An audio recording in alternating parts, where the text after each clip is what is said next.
നമസ്കാരം.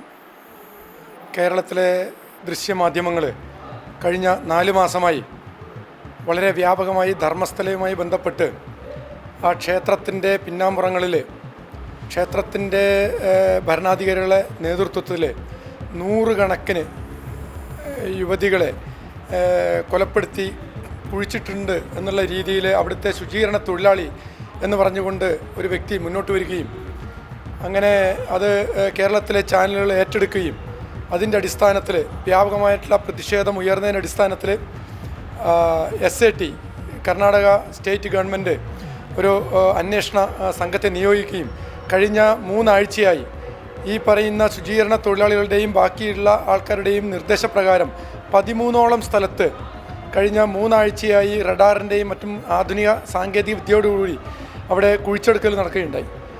ഈ പറയുന്ന 100 കണക്കിന് ആൾക്കാരെ കുഴിച്ചിട്ടു എന്ന് പറയുന്ന സ്ഥലത്ത് വിരലിൽ എണ്ണാവുന്ന 1, 2, 3 അസ്ഥികൂടങ്ങളാണ് ഇപ്പോൾ നിലവിൽ ലഭിച്ചിട്ടുള്ളത്.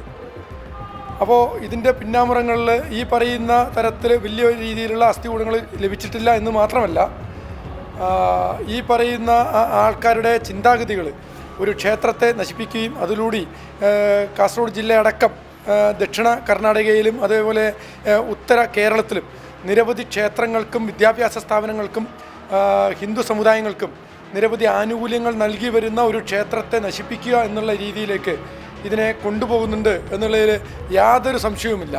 ഇതിന് പിന്നിൽ മത തീവ്രവാദികളുടെ പങ്കും കൂടി അന്വേഷിക്കണം എന്നാണ് ഹിന്ദു ഐക്യവേദിക്ക് പറയാനുള്ളത്. അതുമാത്രമല്ല, ഈ 100 കണക്കിന് ആൾക്കാരെ കുഴിച്ചിട്ടു എന്ന് പറയുന്ന ശുചീകരണ തൊഴിലാളിയെ നാർക്കോ അനാലിസിസിന് വിധേയമാക്കണമെന്നുകൂടി ഹിന്ദു ഐക്യവേദി അഭിപ്രായപ്പെടുന്നു. എന്നാൽ മാത്രമേ ഇതിൻ്റെ പിന്നാമ്പുറ കഥകൾ നമുക്ക് അതിൻ്റെ സത്യാവസ്ഥ നമുക്ക് ജനങ്ങളെ ബോധ്യപ്പെടുത്താൻ പറ്റൂ.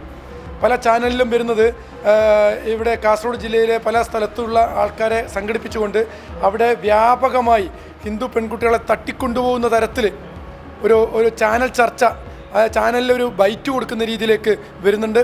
ഇത് സാധാരണക്കാരായ ഭക്തന്മാരുടെ ഇടയിൽ ഒരു വളരെയധികം ഭീതി വിതയ്ക്കുന്നതാണ്. അവിടെ ധർമ്മസ്ഥലത്ത് പോയാൽ ഞങ്ങളുടെ പെൺകുട്ടികൾ അപഹരിക്കപ്പെടും എന്നുള്ള രീതിയിൽ വളരെ വ്യാപകമായ പ്രചരണം നടക്കുന്നുണ്ട്. ഈ പ്രചരണത്തിനെ തടയണമെങ്കിൽ ഈ പറയുന്ന ആൾക്കാരെ നാർക്കോ അനാലിസിസിന് വിധേയമാക്കി നിയമപരമായി മുന്നോട്ട് പോകണമെന്നാണ് ഹിന്ദു ഐക്യവേദിയുടെ അഭിപ്രായം.